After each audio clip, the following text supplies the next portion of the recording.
Tuka awoke in the past where his father was abusing his mother and even beating him up. Can't understand the situation because the people around him are acting like an NPC, and if his memories serve him right, this was the time he met Yuna, so we went up the location and met Kid Yuna there. But then he heard the voice of real Yuna and followed it, and there he met her illusion, so Tuka was possessing her body. So when he got into this memory world, Yuna also got caught in it as well, but one thing was certain, that they could escape this memory world, so Tuka got the idea to move to the town's end. There they saw a white light covering the area there. They stepped inside of it, and time leaps further in an instant, so they crossed another part of the light and gets inside Tuka's memory when he lost his mother there. In her final moments, his mother gave him a letter that Yuna had written for him. In another moment they were between the war, and Yuna saw that Tuka had seen the Hellgate.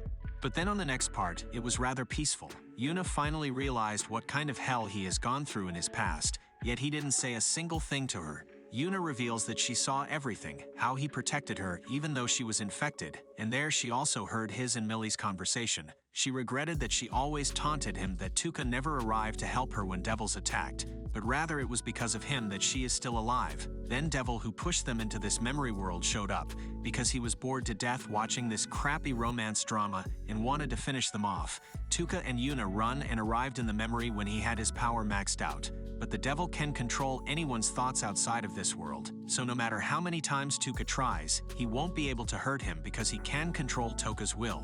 But Yuna was the secret weapon because she was in her soul, so the devil can't interfere or see Yuna. She took control of Tuka's move to defeat him. This memory world broke, and surprisingly Yuna also appeared in the real world in her soul form, and others have also defeated the devil's other subordinates. The 10th episode shows Tuka and the others going back on their journey to Albania. Meanwhile, Saruella invites Kyle to help attack the demons in Albania. Story continues by showing Tuka returning to Sean's body. Then Tuka tells his friends that he can see Yuna. Henry says the reason for Yuna's presence in Tuka's memories world and why Tuka can see Yuna at this time is because Tuka has been in Yuna's body for too long, making their souls connect. Tuka takes the initiative to put Yuna's body in the carriage trunk for fear of being found out by Yuna's father, but it turns out that Yuna's father knows about it. The scene changes by showing the mayor. Before he became mayor, he built facilities in the village because he only wanted to increase his wealth. But it turned out that all the residents liked him and made him mayor. The mayor wakes and realizes he and Belarco have arrived in the capital. Meanwhile, Friedrich is scolding Diego because his people are useless. Suddenly, royal magic knights come to attack them but fail. From his kingdom, the king is watching them. One of the knight attacks manages to hit Diego, but it turns out that Diego can regenerate. She attacks again, and Diego regenerates again until he starts to attack the knight. Another knight tries to attack Friedrich, but he easily defeats her. Diego releases one of his hell pillars and kills all the magic knight troops. Not long after, the mayor and Belarco come to inform them that the residents of their village had been infected with a monster virus. The mayor also informs that demons had ruled Albania. The mayor prostrates, begging the king to send troops as soon as possible to attack Albania because he wants his villagers to be safe, and Belarco also prostrates there.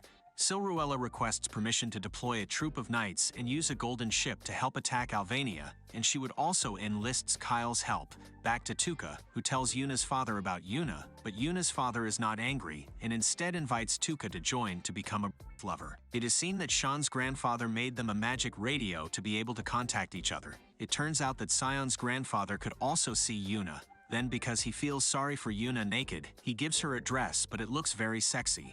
The reason Sion's grandfather could see her is in exchange for his deteriorating eyesight, making him see magic energy in a person's soul.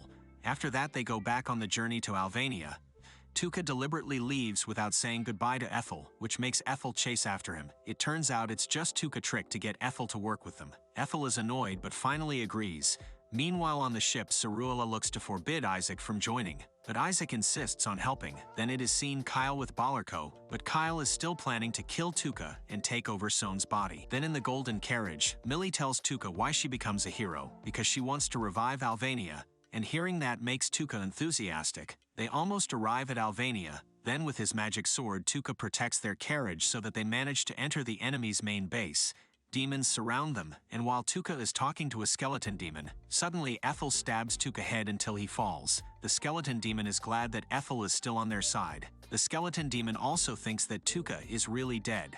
Ethel also asks for permission to hand Tuka body to Friedrich. Meanwhile, Tuka, who was in his original body, is infiltrating through the waterways. It turns out that everything is just a trap from Toka's plan. Before Ethel stabbed Son in the head, Henri had already transferred Toka's soul into his real body. Tuka is about to leave, but suddenly Henri appears to ask to come along. Tuka initially refuses, but seeing Henri's sincerity and wanting to help him, he can't bear it and allows her. They almost arrive at the high-level demon's place, but suddenly Tuka falls due to changing bodies too much. Even his nose is bleeding. There comes two low-level demons who instantly make Tuka and Henri redisguise themselves as giant radishes. Tuka attacks the demons then and reuses her magic to take over the two demons' bodies. Suddenly they see three girls trying to fight a big demon. Henri tries to help them by provoking the demons to fight the heroes outside, but the demons won't listen to her. Tuka also tries to help them by ordering the demons not to attack, but to take advantage of the girls' beautiful bodies, which makes the demons happy with Tuka's idea. Two demons come asking Tuka to save a high-level demon who turns out to be their demon queen from Diego.